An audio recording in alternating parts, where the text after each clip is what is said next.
আনারসের মতো দেখতে এই স্ন্যাক্সগুলো দেখতে যতটা সুন্দর, খেতে কিন্তু তার থেকে আরও অনেক বেশি টেস্টি।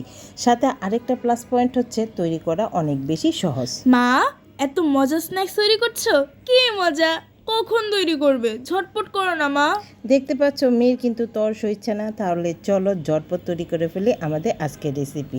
আর সেই জন্য প্রথমে নিয়ে নিলাম একটি বাটি, আর তাতে একটি ডিম আমি ফাটিয়ে নিলাম। ডিম একটি নিয়েছি, তোমরা তোমাদের প্রয়োজন অনুযায়ী বাড়িয়ে বা কমিয়ে নিতে পারো। তার সাথে অ্যাড করে দিলাম প্রয়োজন মতো লবণ, দিয়ে দিলাম গোলমরিচের গুঁড়ো, শুকনো মরিচের গুঁড়ো, আর খুব অল্প পরিমাণ আদা রসুন পেস্ট দিয়ে এবার সবগুলো খুব ভালো করে ফেটিয়ে নিব। আর তারপর দিয়ে দিব খুব সামান্য পরিমাণ পানি, আর তারপর এর সাথে অ্যাড করে দিব 2 চামচের মতো কর্নফ্লাওয়ার। আটা বা ময়দাও দিতে পারো, যা ঘরে হাতের কাছে যা থাকবে তা দিয়ে হয়ে যাবে। তো দেখো 2 চামচ কর্নফ্লাওয়ার দিয়ে এবার সবগুলো খুব ভালো করে আমি মিশিয়ে নিব, যেন কোনো দলা দলা না থাকে সেইভাবে খুব ভালো করে মিশিয়ে নিতে হবে। মিশিয়ে একটা সাইডে রেখে দিব। আর এখানে নিয়েছি আমি 4টি সসেসও নিয়েছি আমার প্রয়োজন অনুযায়ী, তোমরা চাইলে বাড়িয়ে বা কমিয়ে নিতে পারো। এবার সসেসগুলো মাঝখান থেকে আমি অর্ধেক করে টুকরো করে নিব। সবগুলো মাঝখান থেকে অর্ধেক করে টুকরো করে নিয়েছি, এটাকে সাইডে রেখে দিব। আরেকটা প্রিপারেশন করে নিব, সেই জন্য আমাদের লাগছে পাউরুটি। এখানে আমি কয়েকটি পাউরুটি নিয়ে নিব, আর তারপর পাউরুটিগুলো আমি বেলুন দিয়ে রুটির মতো করে বেলে একদম পাতলা করে নিব, যতটা সম্ভব পাতলা করে নিতে হবে। আর তারপর চাইলে কিন্তু তোমরা সাইডের লাল অংশগুলো ফেলে দিতে পারো, আমি আর ফেলে দিলাম না, ওয়েস্ট করে কী লাভ বলো, এভাবেও তো হয়ে যাবে, তাই এইভাবেই করে নিলাম।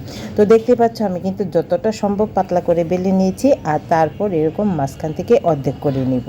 এইভাবে সবগুলো পাউরুটি আমি রেডি করে নিব।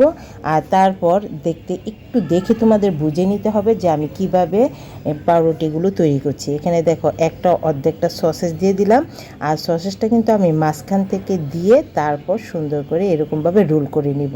আর পাউরুটির লাস্টের অংশে এখানে ডিমের যে ব্যাটারটা তৈরি করেছিলাম সেটা দিয়ে দিব। এটা আঠার মতো কাজ করবে, সুন্দর করে লেগে থাকবে আর খোলা যাবে না। এইভাবেই কিন্তু সবগুলো পাউরুটি রেডি করে নিতে হবে।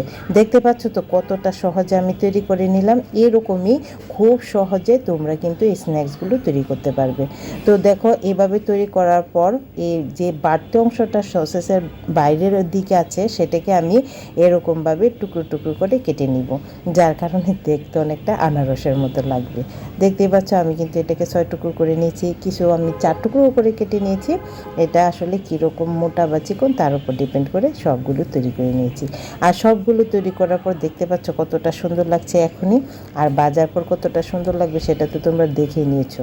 তো দেখো এবার ডিমের ব্যাটারে আমি একটা পাউরুটি দিয়ে দিলাম, দিয়ে এবার এখানে নিয়ে নেব আমি ব্রেড ক্রামসে এগুলো সুন্দর করে কুট করে নিব। আর যে সসেসের অংশটা আছে সেটাকে কিন্তু আমি কুট করব না, সসেসের অংশটা ছাড়া পাউরুটির অংশটাকে সুন্দর করে কুট করে নিব। তো দেখতেই পাচ্ছ আমি কীভাবে সুন্দর করে কুট করে নিয়েছি, এভাবেই কিন্তু সবগুলো কুট করে নিব।